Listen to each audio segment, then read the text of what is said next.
આવી ગયું છે મેથાન ગામમાં. આ દાદીમાં છે છેલ્લા 7 વર્ષથી એકલા રહે છે. આમના છોકરા 4 છે. 2 છોકરાઓ છે આશ્રમમાં અને એક દીકરી છે સ્કૂલમાં ભણવા છે, 10મા ધોરણમાં છે. દાદીમાં કેટલા વર્ષથી તમે આ રીતના ગુજરાન ચલાવી રહ્યા છો? 7 વર્ષથી. 7 વર્ષ છે. મિત્રો જોશો દાદીમાના ઘરની હાલત જોઈ શકો છો. આ જો મિત્રો આપણે આ ઘરની હાલત કેવી છે પોતે જોઈ શકો છો. દાદીમાં આ તમે ખેતી કામ કરો તો કઈ રીતના ગુજરાન ચલાવો? હા, ખેતી કરું, કોઈ કને માં હાથ તરી આવો. બરાબર, એમ કરીને. એટલે ખેતી કામ કરો, બરાબર ને? હા. બરાબર. તો દાદીમાં પાણી સુવિધા પાણી સુરે છે ને? હે લાઇટની સુવિધા છે ને? હા હે. કોઈ વાંધો નહીં. મિત્રો અત્યારે અમારો ધ્યેય છે કે ભૂખ્યા સુધી ભોજન પહોંચવું જોઈએ. અત્યારે મેં લાયા છે કે શિયાળામાં ચાદરો ને દાદીમા માટે સાડી ને સામાન કીટ લાયા છે.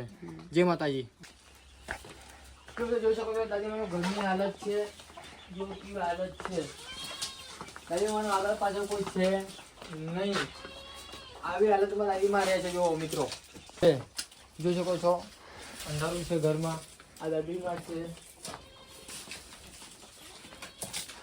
હું તો બેનનું કઈ બેનની ને મોટી હા વંશુબેન.